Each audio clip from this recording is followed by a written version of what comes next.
Hey, what's up, guys? Thanks for checking out the Week 6 power rankings for the SRL. I am SideBraves, coach of the Nashville Nido Kings, and once again, I'm joined by Coach Aboot of the Faldor Flapples.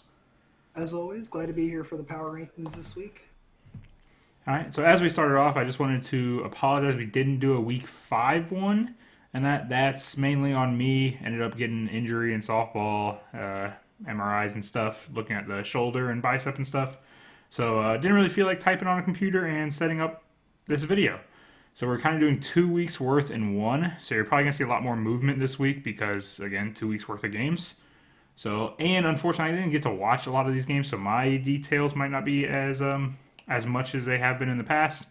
But hopefully, the ones Coach Aboot looked at, he can still carry the load on those. And then after this week, we'll get back on track, getting them out on time and everything, and a little more detailed, and only 1 week at a time instead of two. So, yeah, all that being said, let's jump on into it. At number 16, we have the Rally Goons. They lost this week 0-6 matchup versus the only undefeated left in the league, the Helgon High Dragons. So, tough opponent, not much you can do there. Would have liked for maybe a little bit of a better showing. He did get swept by the Volcarona.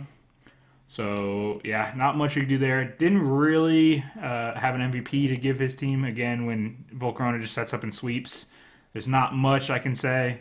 He does stay at that 16 spot with that 6-0 loss with a 1-5 record. He did win the previous week, so good on him getting on the board with a win. But he is sitting at 1-5 and number 16. Jumping up to number 15, we have the Wild Area Renegades. They fall 3 spots this week. They are another 1-5 team. They had a very close matchup this week. It's another team kind of near the bottom half of our rankings. But they do fall 3 spots to 15th. Porygon 2, I believe, picked up 2 of their kills. So I did give MVP to Porygon 2. So that is the Wild Area Renegades currently sitting at 15th.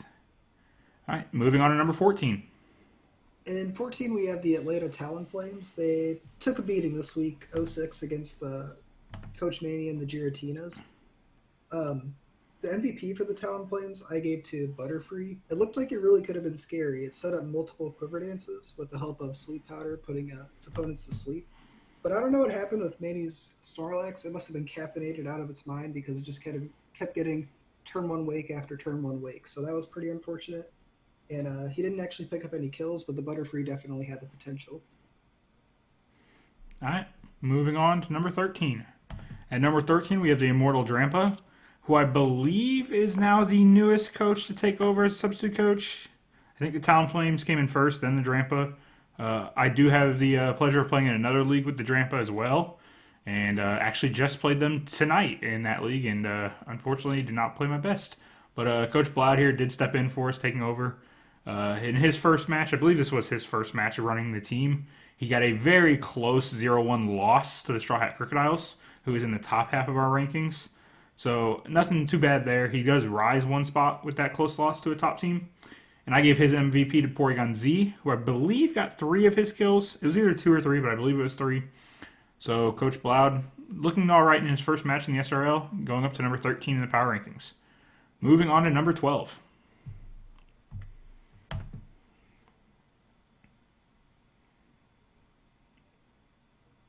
Wiley, did I lose you? No, I'm here. Oh.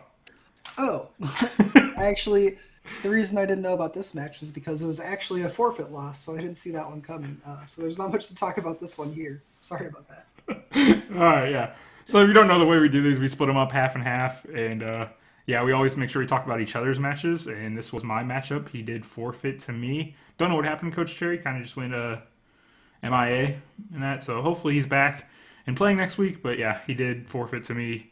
So yeah, hopefully that silence wasn't too weird there. Moving on to number Yeah, 11.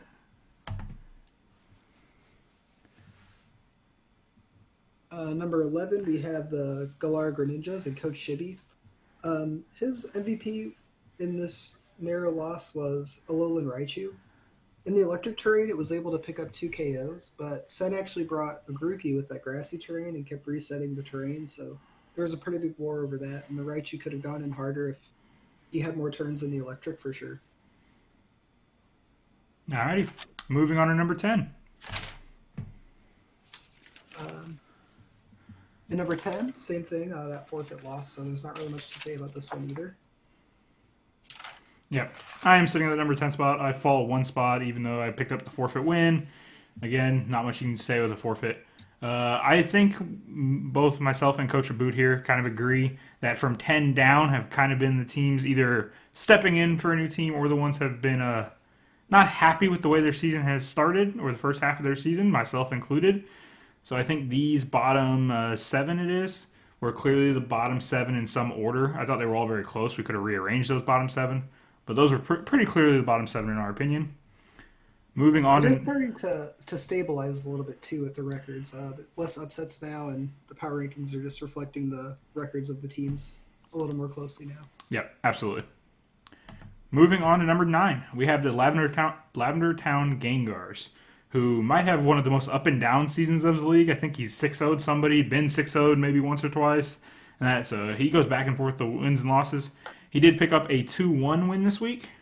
Mimikyu did pick up 3 of his kills, so I gave Mimikyu the MVP. He goes up one spot to that number 9 and sits right in the middle of our power rankings. So yeah, moving on to number 8. Number 8, we have our biggest fall of the week. That's the New York Knicks. Again, he falls more dramatically than he would if it were one loss. But again, we're doing 2 weeks worth of games. He's lost his last 2. So that's why we actually see him fall this hard. He falls 6 spots to number 8.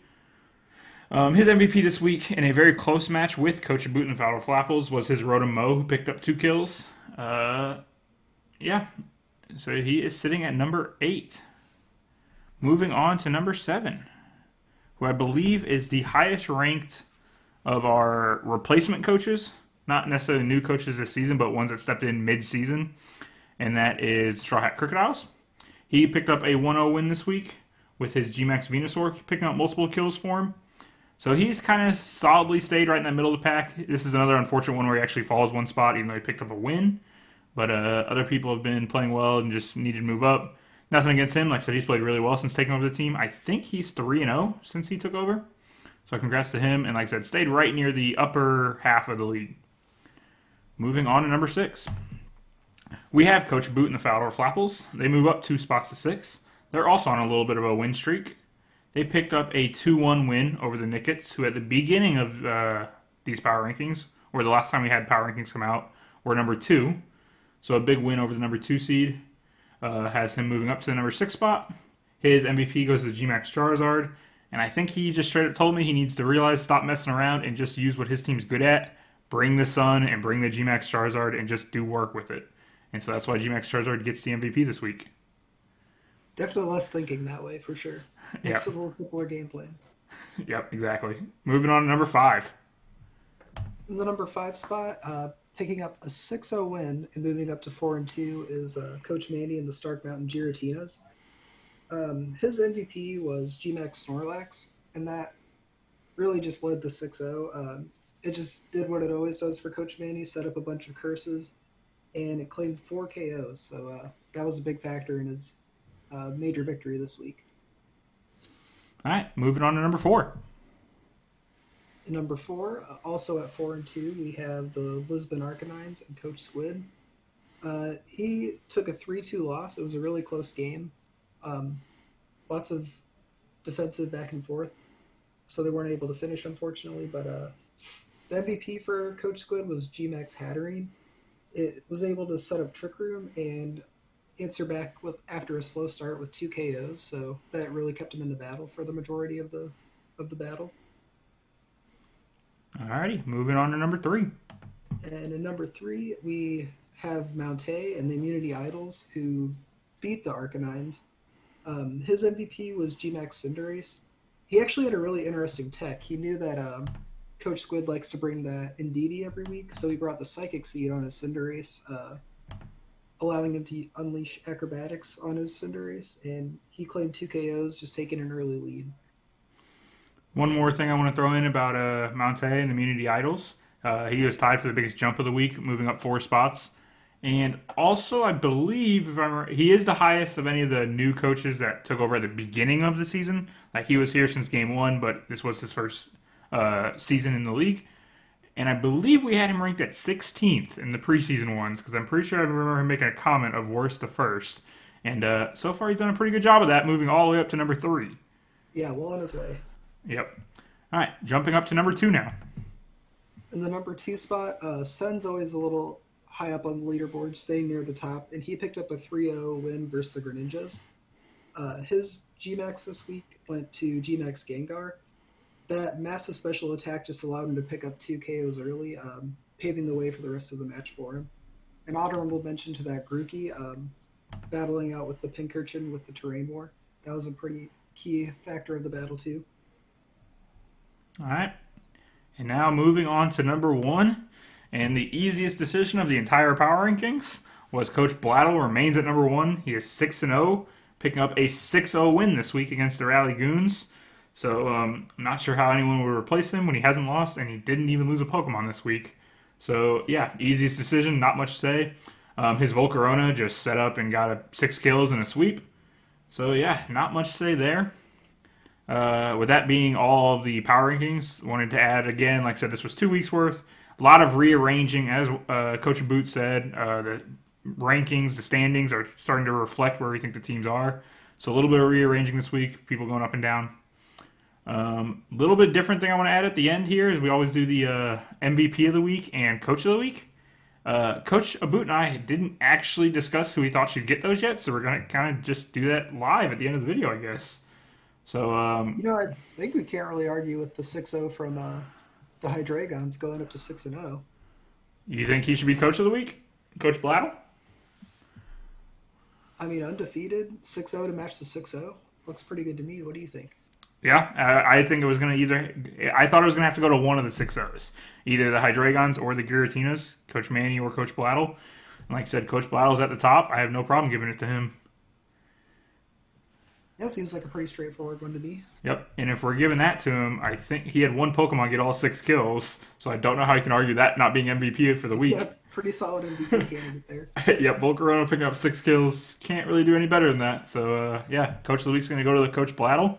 I think that's at least his second time winning Coach of the Week. And the MVP will go to Volcarona. So, yeah, I think that's all for the power rankings this week. Thanks for checking it out.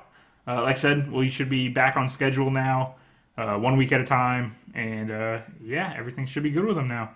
Coach Aboot, anything you want to add? With the playoffs coming up, I think we got like 4 more weeks in the season. It'll be super interesting to see if there's any big upsets and see where people end up in the seeding for the finals. I'm just pretty excited for it. Yeah, definitely crunch time in the season. I know myself, I can't afford to lose many more matches. So, yeah, good luck to all the coaches in the final weeks of the season, and hopefully see everyone around in the playoffs. All right, see you guys next week.